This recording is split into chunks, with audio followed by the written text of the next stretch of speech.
We challenge you to find a better villa at just rupees 1.29 crores in Kelambakam, Moyamar. மாணவர் சக்கரபாணி அவர்கள். பேரவைத் தலைவர்களே, corona பாதிக்கப்பட்ட காலத்திலே எங்களுடைய தலைவர் அன்றைக்கு எதிர்கட்சி தலைவராக இருந்தார். பாதிக்கப்பட்ட மக்களுக்கு 5000 ரூபாய் கொடுக்க வேண்டும் என்று சட்டமன்றத்திலும் சரி மக்கள் மன்றத்திலும் கோரிக்கை வைத்தார். ஆனால் அன்றைய ஆட்சியாளர்கள், நீங்கள் அன்றைக்கி ஆட்சியில் இருந்தீங்க, வெறும் 1000 ரூபாய் தான் மட்டும்தான் கொடுத்தீங்க. எங்களுடைய தலைவர் நாங்கள் திமுக ஆட்சி பொறுப்பேற்கின்ற சமயத்திலே அந்த கொரோனா காலத்திலே பாதிக்கப்பட்ட மக்களுக்கு 5000 ரூபாய் கேட்டால் நீங்கள் 1000 ரூபாய் கொடுத்துருக்கீங்க. அந்த 4000 ரூபாயும் ஆட்சிக்கு வந்த உடனே கொடுப்பேன் என்று சொல்லி 2,09,00,000 பேருக்கு 4000 ரூபாய் வழங்கி 14 வகையான மளிகைப் பொருட்களை வழங்கினோம். அதற்கு பின்பு பொங்கல் தொகுப்பு 21 மளிகைப் பொருட்கள் வழங்கினோம். வெளி மாநிலத்திலாம் வாங்கல, இங்கே எல்லா பொருளும் கிடைக்குது. இப்போ பருப்பு இருக்குன்னு வச்சுங்க, தோரம் பருப்பு இங்கே தமிழ்நாட்டிலேயே கிடைக்குதா, இந்தியா முழுவதும் கிடைக்குதா? இல்ல, வெளிநாட்டிலிருந்து வாங்கி இறக்குமதி செய்து வாங்கி கொண்டு இருக்கிறோம்.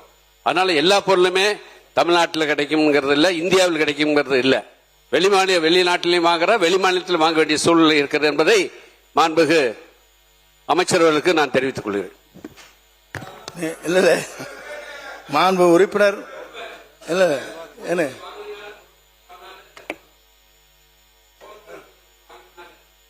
மைக் கொடுங்க. இப்ப துவரம் பருப்பு வாங்குறதா இருந்தாலும் தமிழ்நாட்டில் அந்த அளவுக்கு உற்பத்தி இல்லை, இந்தியா முழுவதும் உற்பத்தி இல்லை.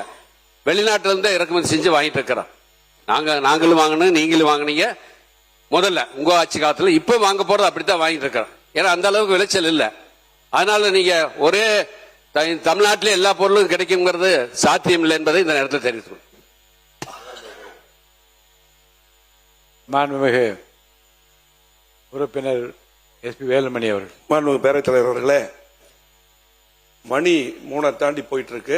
இதுக்கு முன்னாடி நம்முடைய அமைச்சர்கள் மானிய கோரிக்கையில பதில் சொல்லும் போது இடையில நாங்க அமைச்சரா இருக்கும்போது சரி, திமுக அமைச்சரா இருக்கும்போது சரி, இடையில இந்த மாதிரி நான் சக்கரபாணியனுக்காக சொல்ல, யார் கேட்டாலும் முடிஞ்சதுக்கு அப்புறம் தான் கொடுப்பாங்க. நீங்க இடையில கொடுக்கும்போது புதுசா நடைமுறை உருவாக்குனா அமைச்சருக்கு பதில் சொல்றது அவங்களுக்கு டைவர்ட் ஆயிடுறாங்க. ஆகவே இடையில நீங்க கொடுக்க கூடாது, முடிஞ்ச பின்னாடி நீங்க கொடுங்க. இடையில கொடுக்கிற நடைமுறை இருக்கக்கூடாது. மாண்புமிகு அமைச்சர் அப்படி இல்ல, உங்களையும் காப்பாத்தி இருக்காரு.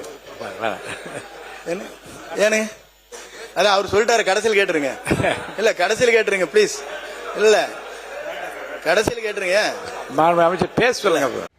We challenge you to find a better villa at just rupees 1.29 crores in Kelambakam, Moyamar.